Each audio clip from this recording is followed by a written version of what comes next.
They say hate can destroy a man, but for Dexter Morgan, hate is what kept him alive. Across 8 seasons and 2 revivals, Dexter's hate evolved. It started as irritation. It grew into obsession. And in the end, it consumed the only person he ever cared about, himself. Every person he met, every betrayal, every death, built another level in the pyramid of his hate.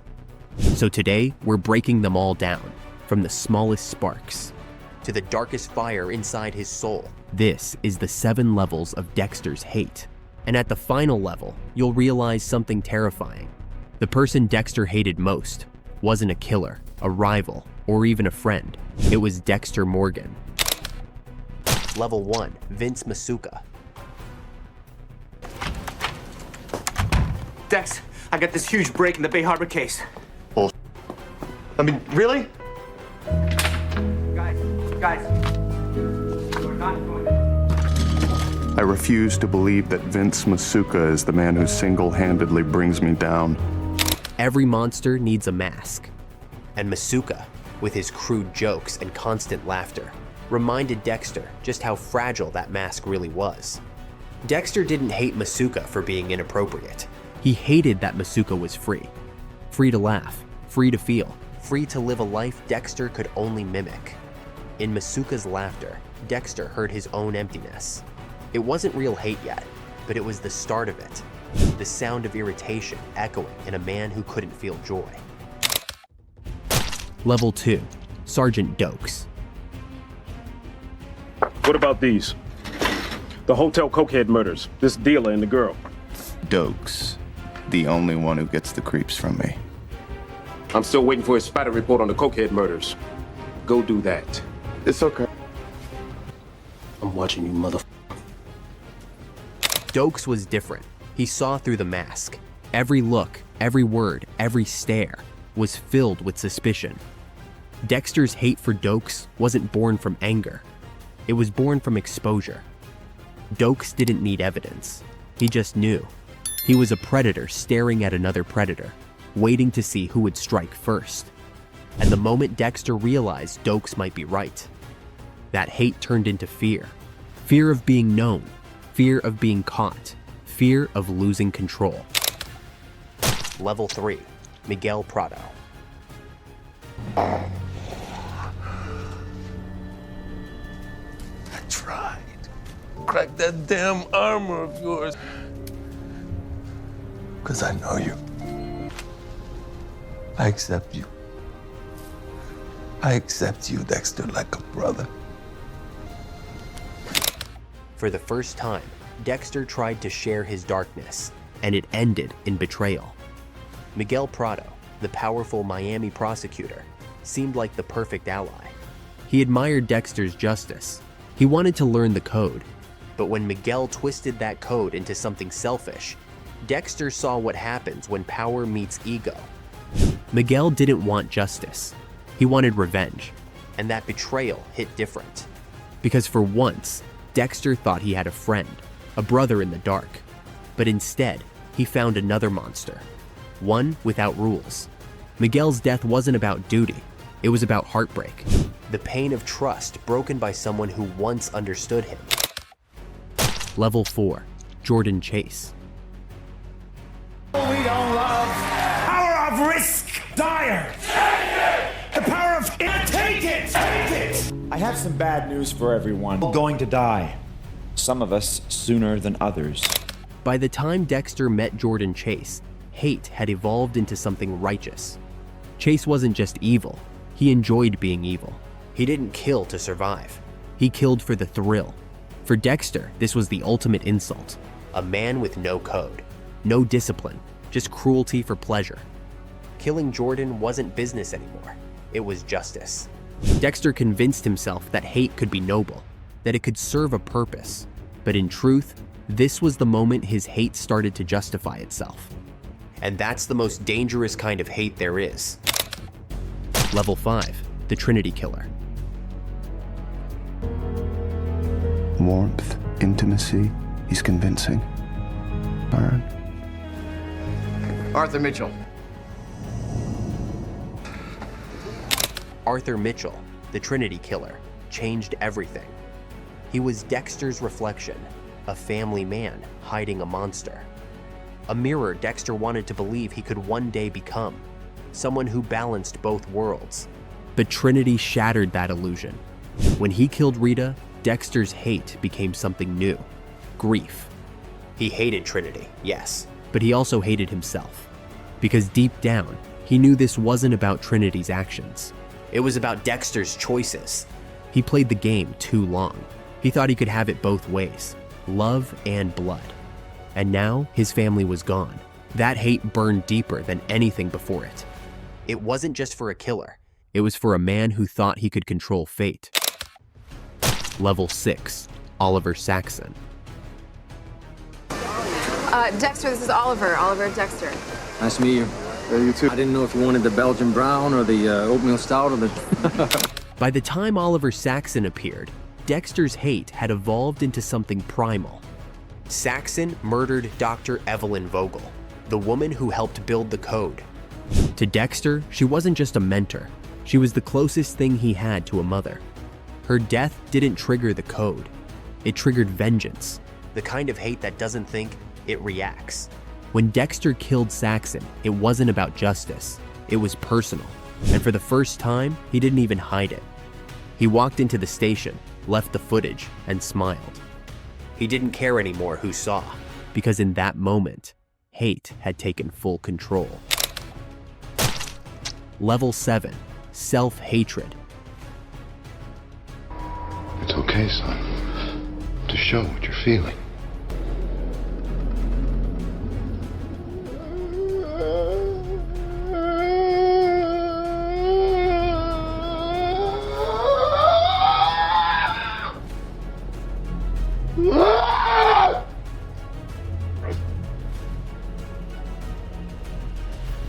And that leads to the final level, the deepest, coldest kind of hate.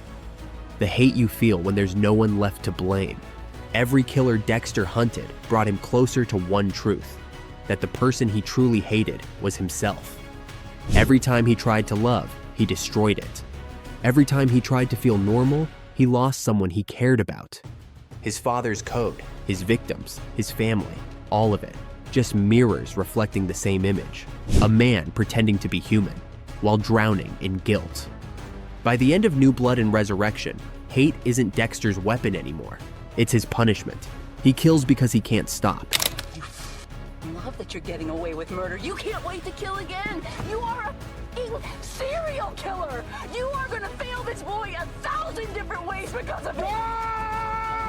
He lives because he can't die. He hides because he can't forgive himself. That's what makes this final level different. It's not explosive. It's quiet. It's lonely. It's the sound of a man realizing his greatest enemy wasn't Dokes or Trinity. It was Dexter Morgan all along. Which of these levels do you think pushed Dexter closest to losing control? Drop your answer in the comments. And if you're still watching, type Dark Passenger below. Because one thing's certain, hate always finds its way home.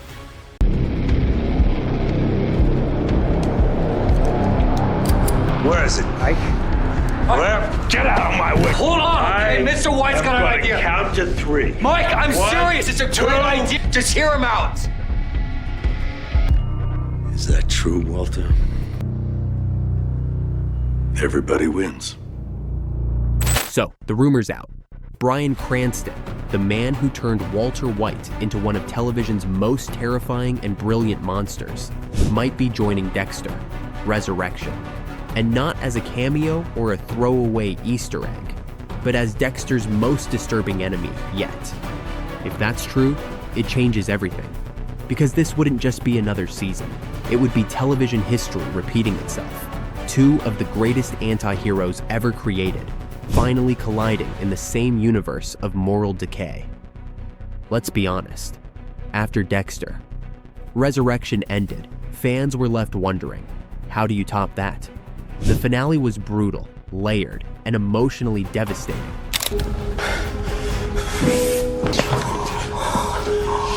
There's no coming back from this. No God that can save him. I need you to know. I didn't kill Maria.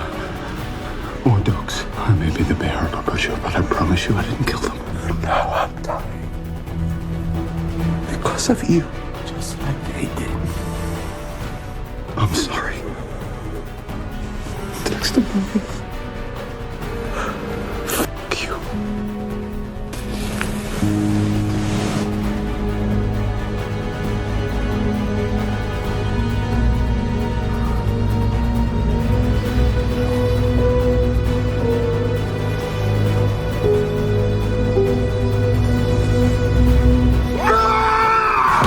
It felt like the franchise had finally found its rhythm again.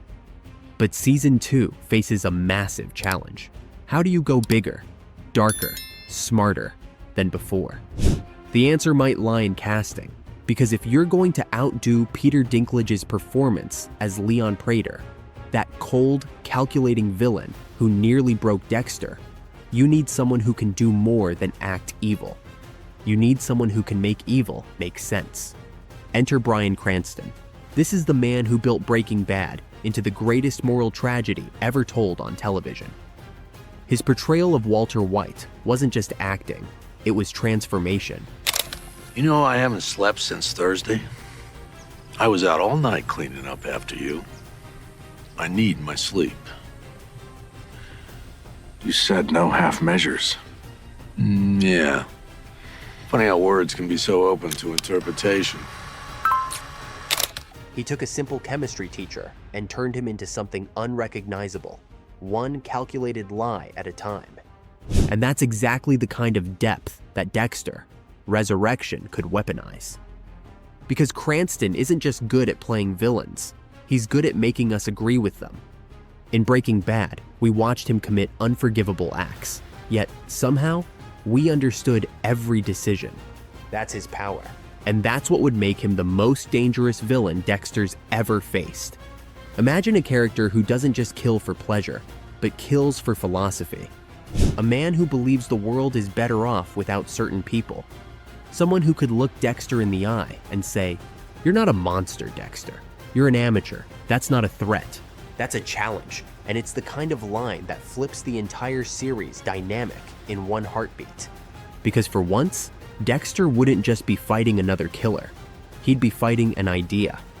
Every great Dexter villain has mirrored a piece of his soul. The Trinity Killer represented family gone wrong. The Doomsday Killer reflected blind faith and delusion. And Leon Prater symbolized control, the illusion that Dexter could still play God. But a Bryan Cranston character? He'd embody something new. Something Dexter has never truly faced before. Intellectual morality. A villain who believes he's the one cleaning the world. Who sees Dexter not as an enemy, but as a failed prototype.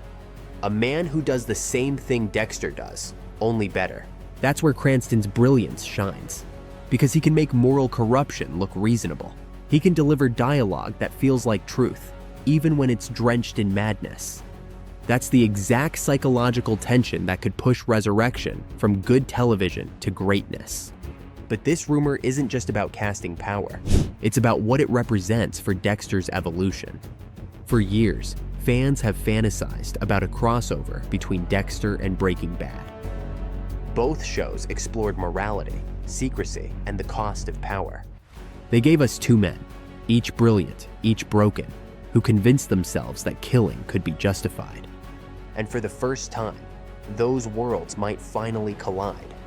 No, Cranston wouldn't literally play Walter White, but the presence of that energy, the calm, terrifying authority, could redefine the tone of Resurrection forever.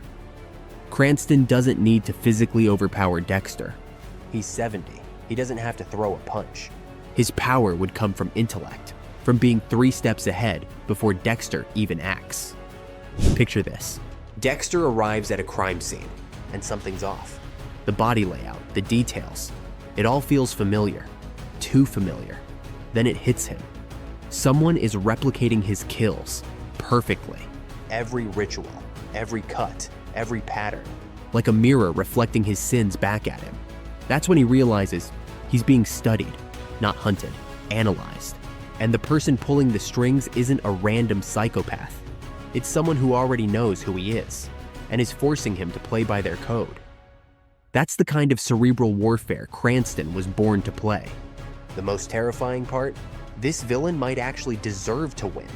Because for once, Dexter would be the one outsmarted. Every decision he makes, predicted. Every move, manipulated. Every moral choice, turned against him. A killer who doesn't stalk victims, but stalks Dexter's conscience. That's not just thrilling television, that's evolution. It's a duel of minds where blood isn't the prize. Truth is. And if the rumor is real, think about the performance potential. Michael C. Hall and Bryan Cranston, two actors known for intensity, subtlety, and menace in the same frame. It's the kind of pairing that feels impossible until you realize it's exactly what television's been missing. Their chemistry alone could carry entire episodes of silent tension. Conversations that feel like chess matches. Moments where the audience isn't breathing because both men are trying to read each other's next thought. That's not just another season of Dexter. That's a masterclass in psychological storytelling. Of course, it's still a rumor, but every great comeback starts as a whisper. And if this one turns out to be true, Dexter, Resurrection might not just redeem the franchise, it might redefine it. Because a villain like Bryan Cranston doesn't just kill. He corrupts, he dismantles, he makes you question who the real monster is. And that's exactly what Dexter Morgan has always been running from. So what do you think? If Bryan Cranston truly joins Dexter, Resurrection, what role would you want to see him play? A mastermind psychologist? A government profiler? Or something even darker, like a killer who knows Dexter's every secret? If you're still watching, drop "he knows Dexter" in the comments. And let me know. Could Bryan Cranston really become Dexter's most twisted villain yet? Hello, Dexter Morgan. Hello? Is anyone there? Surprise, mother. Enough! Season 1 of Dexter Resurrection ended with blood, betrayal, and more questions than answers. Fans have gone wild creating theories about what comes next, from shocking returns to dark family twists. But some of these ideas are so insane, they might actually be true. Today, we're breaking down every crazy theory about Dexter Resurrection Season 2. So which of these theories could actually happen? Let's start with the one fans can't stop talking about, the return of Al. This is a much easier way to vet my victims. Time to hear the tale of Rapunzel. All right, I hope you like my little movie, Mr. Prater. Al's disappearance was one of the biggest loose ends in Season 1. Dexter thought he'd cleaned up every last member of the murder club, but Al slipped away. Now, with Dexter holding his real identity, Al Walker, it's personal. This theory suggests Dexter will hunt Al down, but fans think it won't be that simple. Al is the kind of predator who adapts. If he's still alive, he might be stalking Dexter instead. Imagine a season where Dexter becomes the hunted, his own code turned against him. That alone would flip the entire formula of the show. The next theory dives into Harrison's fate, born in blood, abandoned, and surrounded by death.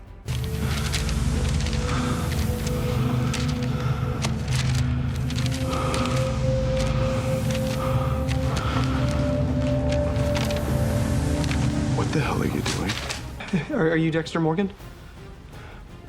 It's me, Harrison.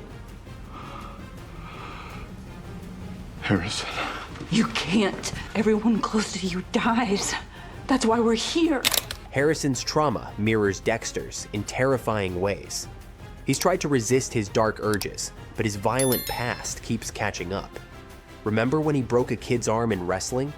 Or helped Dexter kill Prater? Some fans believe Season 2 will show Harrison embracing his darkness fully, becoming the new serial killer the series revolves around. Others say he'll form a father-son killing duo with Dexter, a twisted version of Batman and Robin. Either way, Harrison's inner struggle is bound to explode, and fans think it'll be the emotional core of the season. Few deaths hit fans harder than Deb's, but her presence never really left Dexter. She's the voice in his head, the last piece of his conscience. It's on the floor. Are you ready for tonight? And with Harrison walking the same path, the theory goes that Deb might reappear in Dexter's mind again, this time to protect Harrison from his father's influence. Imagine Deb's ghost arguing with Dexter while he tries to train Harrison. It would be chaos, morality, and guilt all colliding. If there's one voice that can break Dexter, it's Deb's. Now for a theory that fans either love or hate, Hannah McKay faked her death. Can I help you? Miss McKay? That's right. According to the show, she died of cancer off-screen, but fans aren't buying it. Hannah was a master of poison and deception, capable of escaping anything. She once drugged herself just to break out of prison. What if she pulled off one last trick, leaving Harrison to believe she was gone? If she returns, it could shatter Harrison's world and reignite Dexter's most dangerous love story. The writers brought Dexter back from the dead once, so why not Hannah? Here's where things get even darker. Angel Batista's shocking death at the end of season 1 wasn't just tragic, it set the stage for vengeance. Quinn, his former partner, has lost everything because of Dexter, Deb, Batista, and his peace. He obviously is in shock. His wife just died. He's submitting a lab report. Seriously, the next door neighbor, the guy with the forehead, he was more broken up about Rita than Dexter was. Fans believe Quinn will return in season 2 to uncover the truth behind Batista's murder, reigniting the Bay Harbor Butcher investigation. Unlike past detectives, Quinn knows exactly who Dexter is, and this time, he's not holding back. A Quinn versus Dexter face-off could be the most intense chase the show's ever done. But not everyone wants to see more returning faces. Some fans think the constant callbacks to Miami are holding Resurrection back. They argue that Dexter's story has evolved. He's in New York now, surrounded by new killers, new allies, and a more complex moral world. Maybe season 2 will finally let him bury the past for good. This theory suggests the show will focus entirely on new villains and a new psychological war, letting Dexter become something we've never seen before. A man trying to survive without his dark passenger guiding him. If even one of these theories comes true, season 2 could redefine Dexter again. But imagine if several collide. Al hunting Dexter, while Harrison falls deeper into darkness. All while Deb's ghost tries to stop him and Hannah resurfaces to reclaim her son.